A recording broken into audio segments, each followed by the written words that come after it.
what's going on for you and how could I help?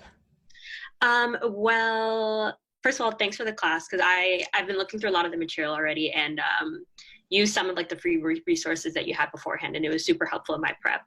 I think I told you this before that I studied, took the test a couple times, applied, and now we're starting this whole thing again. So I'm kind of just trying to not start from zero, but start fresh again since it's been about 8 months since I took the test. So yeah, I'm kind of just starting fresh right now, or what feels like fresh. Cool. Well, I'm glad the resources are helping and I'm glad that you're diving back in. So what's the biggest challenge you're facing right now? I feel like, or at least from what I remember before when I started to study, a lot of my issue was just getting really anxious and nervous come taking the practice test, which I'm sure like, I guess a lot of people have that issue too. But I feel like when I'm practicing on my own time, untimed, like I feel like I was doing okay. And then get into like test mode and just get like super anxious and, trying to figure that out. So I guess that's kind of, I'm trying to be more mindful this time around when I'm taking the exam. I'm starting the logic game section today and just trying to approach it differently and more relaxed. So I guess that's usually like my big issue when I'm studying. Sure. I hear you. It's real. And a lot of people do face it. What's your target test date? So I'm going to be taking it in November. So I think that's November 14th of this year. Right. Mm-hmm. Yeah. So a good solid 3 months to get back and study. Studied a little bit beforehand, but wanted to give myself a break in between exams. So yeah, November's it. Okay. And what kind of timeline do you have between now and then? What's your schedule like? So I'm following the day-by-day plan that you provided for the 3 month/12 week one. So today's day one, so I'm starting on that. And hopefully it's going to take a lot of work, but I'm hoping between here and the exam day, I can at least get to a 160. Nice. Yeah. I don't see any reason why not. What other obligations do you have in terms of work or school or family, anything else that you've got to be working on in the meantime? Yeah, so I'm still working full time, still working 9 to 5. But I've been working remotely just like, a lot of people have. So that's been kind of one pro. So I'm still working 9 to 5, but when hours are slow, I try to fit in my studying during the workday and then afterwards. Nice. I mean, so you've got more time to devote to this than a lot of other people do. Yeah, definitely. And quite honestly, the not having to commute back and forth to work saves me at least 2 hours a day. So that's like a good 2 hours of studying that I can commit. Yeah, a lot of benefits of working remote. A lot of benefits there. And so you're just starting off, you said you're just at the very beginning of the schedule now. Yeah. So I broke some day one up into a few days just so I can get the intro videos, go through those. So yeah, today's day one. I've done about half the questions so far. And I remember a lot more about the games than I thought I did. Like, to be honest, I feel like I've had forgotten everything, but things are slowly starting to come back to me. Yeah. So that's great. I mean, you're not starting from scratch. You're getting a refresher, and then you'll be able to take yourself up to the next level from there. Yeah, exactly. That's the goal. I realize I just need a lot of practice. Yeah, well, you'll have the time to put it in. So all good news from what I'm seeing. So when you talk to me about anxiety, nerves around the test, what comes to mind? What do you imagine as like a worst case scenarios or why those might happen? Yeah, I think in terms of the exam, I guess it's just knowing like what the exam means for me in terms of the application process. And, there's only so much you can do in that regard. But yeah, I guess it's just taking an exam and thinking, if I don't score in the 160s, I can't get into like X school or Y school, and that kind of cycle just repeating itself. So the bigger implications of the exam, I guess you could say. Yeah, sure. I mean, the exam's important. I'm not going to lie, but yeah. It's offered nearly every month now.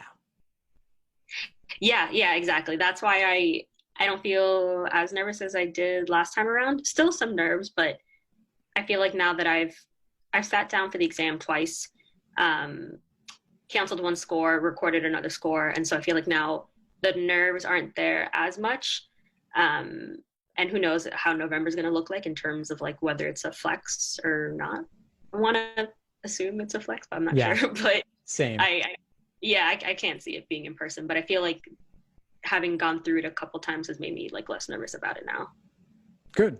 I mean, that's really the exposure is the best therapy there. So you've been through it. You've sat for it twice, you said. Once canceled, once kept.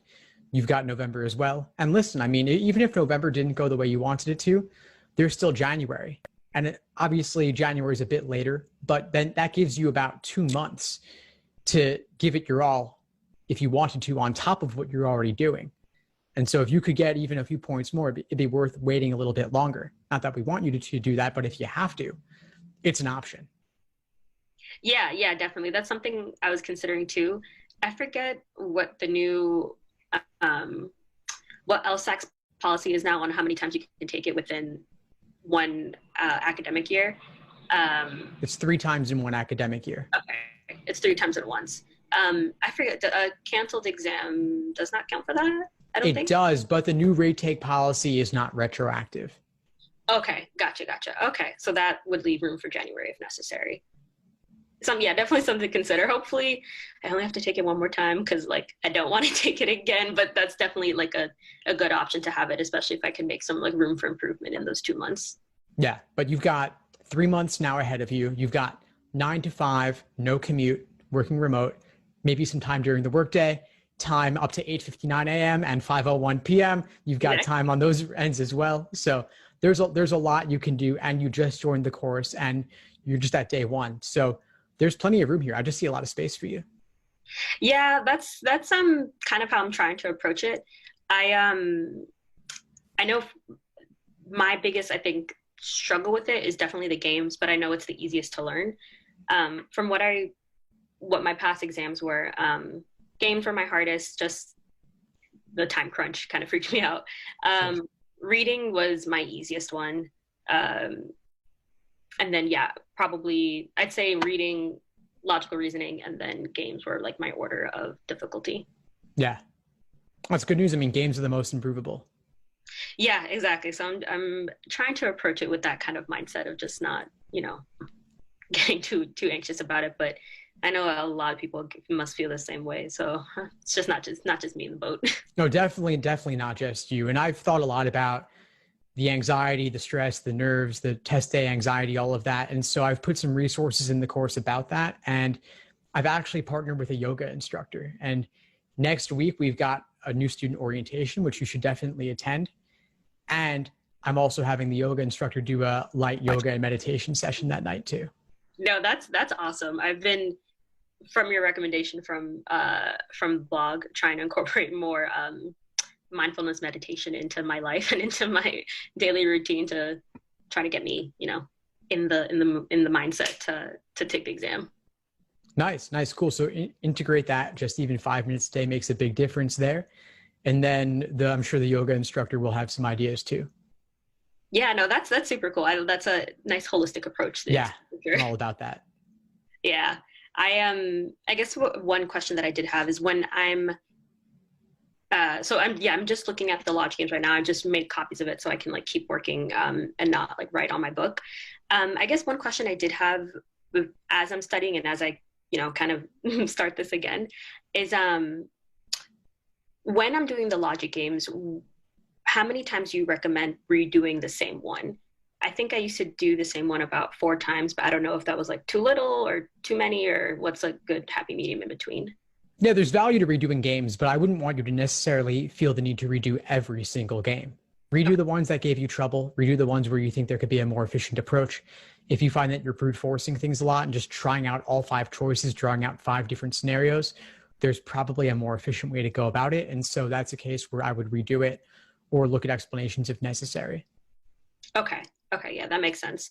Because, trying to make sure that I use my time most efficiently, but I know that redoing it is helpful. But yeah, I didn't want to like redo every single game that you plan either. Okay, yeah, that makes sense. Yeah, that was my big question because I want to make sure that I'm redoing the questions, but not redoing them from memory, like redoing them like actually with, like the actual skills and techniques. Right. And so I would take maybe a couple days to look at it with a fresh perspective. Okay. And look to see, is there a new way you're approaching it? If you're doing exactly the same thing, then there's probably not a whole lot of value that you're getting out of it. But if you see something new, then that's key. And that's where, of course, explanations can help. So a lot of times students will just do the rules, do a minimal main diagram setup and jump right into the questions. And when I work with students one-on-one, I'll say, hold up, let's stop right there. Let's take a moment and pause. What inferences could you make before diving in? Maybe connecting two different rules, or maybe even making multiple main diagrams. And so that moment of pause to check on that is really important. And then if you're just consistently not seeing that sort of thing, then start using my explanations to help show you what it can look like. And they're linked at the beginning of the schedule, by the way. Yeah. Okay. Yeah. I remember I saw those for the games. I know like sometimes my issues, I feel like I make most of their inferences, but not all of them. And then I miss the ones that are like key to, I guess, like the last couple questions of the game. So I guess it's just taking not more time, but more careful time to inferences. And it'll come with practice though. I mean, don't expect yourself to see all the inferences up front at the beginning, and don't expect yourself to be able to do all of them the way that I'm doing them in my explanations, for example. I've had the chance to do these games 10, 20, 30 times or more through my own teaching. But looking at it fresh, nobody's seeing all the inferences all the time, not even someone like myself. It's through the repetition that and the previous exposure to other similar games that helps you see that sort of thing. So you'll notice a progression over time as you get into them more, but don't expect it all on day one. Yeah, no, definitely not. I'm waiting for them to come to me, but that's good advice. I also had a question about the actual exam come November. With the way things are progressing or not progressing, in terms of whether it would be an actual LSAT sitting down or an LSAT flex. I would assume or lean towards it that would be a flex, but in terms of when it comes time for me to take practice tests, would you suggest practicing as if it were going to be a flex, so 3 different sections? Or do you think it would be more beneficial to study as if it were a full exam, or not a full exam, but a regular exam? Yeah, sure. So if I were being totally prudent, I would say practice with 5 sections. Okay. But the good news is that you're not yet at the point where I think it makes sense for you to do full-length exams. I would start with you building the foundation. Then approximately 6 weeks before, LSAC should make an announcement about whether it'll be flex or regular. So between now and that 6-week mark, you probably shouldn't be doing a whole lot of full-length 5-section timed exams anyway, even if it were in person. So I would say focus on building the foundation, then individual timed sections. Then I would do a handful of 3-section exams up to that 6-week mark. And at that 6-week mark, then LSAC will announce almost certainly it's a flex, in which case you would keep doing 3-section exams, or alternatively, if they said really long shot it was in person with 5 sections, then you could start doing 5-section exams to work on endurance. But the good news is that I don't think it should affect your prep either way at this point, whether it's flex or not. And I do, by the way, think it'll be, at this moment, early August, 95% chance flex. Okay. Yeah, that makes sense.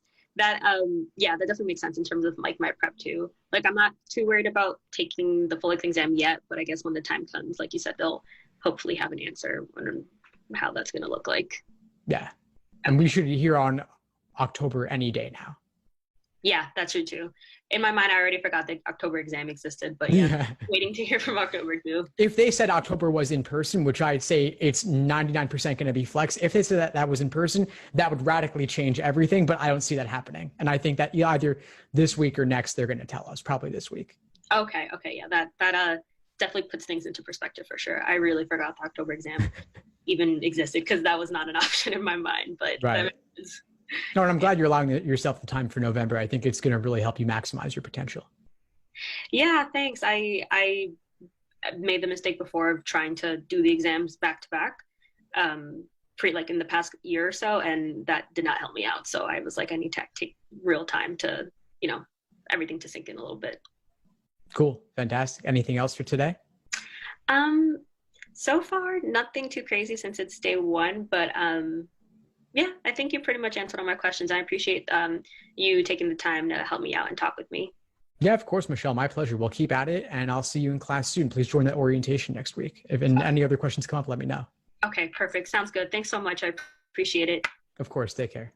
Cool. Bye. See you. Thanks for tuning into the show. Please subscribe if you haven't done so already to be notified of new episodes as I release them. And feel free to reach out if you need anything at all as you move forward with your prep. I'm happy to help however I can. In the meantime, I'll wish you all the best and take care.